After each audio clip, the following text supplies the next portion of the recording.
Hi everyone, welcome to Irene's Movable Feast. It's St. Patrick weekend.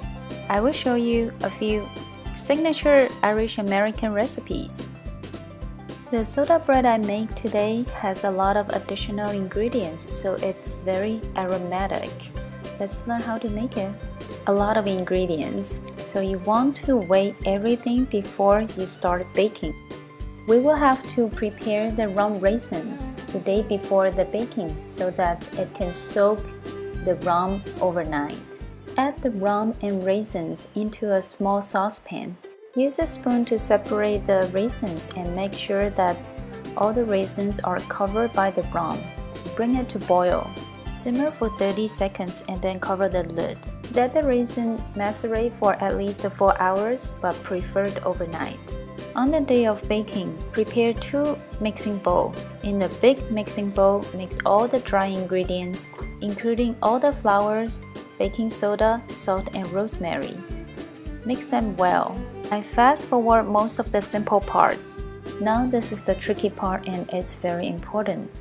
In this soda bread, you want to make sure that all the baking soda does not clump together. When you see the little lumps, you have to press them into powder. An easier way is to press the baking soda in your palm before you put into the dry ingredients, or you can use a sieve to sift the powder. After all the ingredients are well mixed, stir in the toasted pecans. Remember to toast the pecans before using to get the fragrance. In the medium mixing bowl, mix all the wet ingredients, including the rum raisin, yogurt, and 1 tablespoon of honey. We only use 1 tablespoon of honey at here and save the other tablespoon at the end. Pour the wet ingredients into the dry ingredients.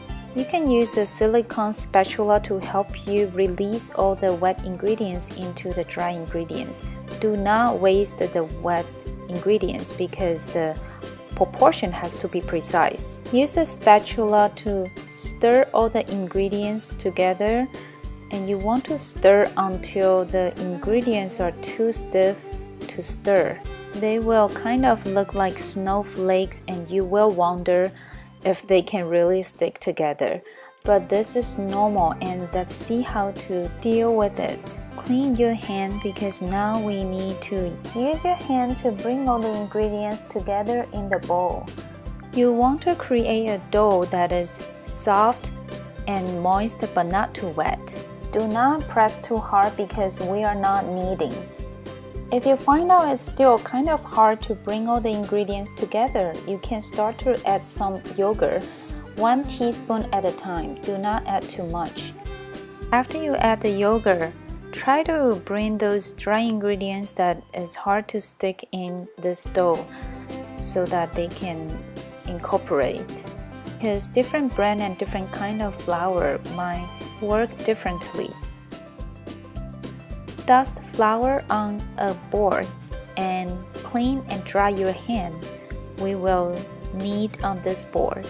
Bring the soda bread dough on the board, and we will only do a very gentle and very few kneading. We only need to knead less than 5 times. So only try to knead them into a ball shape and close all the gap together. You can see that my hands are simply pressing the ingredients together so this dough will not fall apart. Some recipe says soda bread does not need to be kneaded, but I find out it will be kind of hard to manage if the basic dough is not in one piece. So we are only looking to press this dough into a ball shape. Once the shape is formed, do not over-knead. Over-kneading will create a very firm and stiff bread that you don't want to eat. Spray a layer of the oil and dusting the flour on your baking sheet or a cast iron, or you can simply put a parchment paper on top. Transfer the dough into the cast iron pot. Use the sharp knife to make deep slashes across the top of the loaf. 4 to 6 cuts about halfway through. It's convenient when you use a cast iron to turn the directions. Brush the top with 1 tablespoon of milk. Generously brush and use up all the milk. If it's splashed, it's fine, still inside of the pot. Sprinkle 1 teaspoon of salt on top, 1 tablespoon of honey, 3/4 teaspoon of caraway seed on top to add the fragrance. You can also use oats if you're not a fan of spice. Bake it in 375° Fahrenheit oven for about 45 minutes. Use a toothpick test to confirm that the bread is fully baked. You can see the deep slashes we cut already make the bread open like a flower after baking.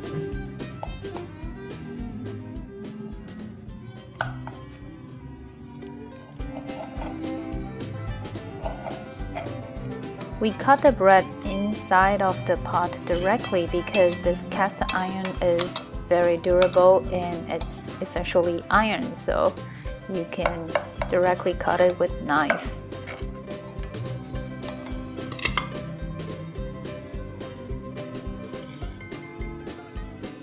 Generally, people like to enjoy soda bread with generous amount of butter, but you can also enjoy it with jelly or even without topping. Soda bread does not use any yeast and also does not require much kneading, which makes it perfect and ideal for the beginners to learn how to make your first European-style bread, which will not disappoint you and it's so good.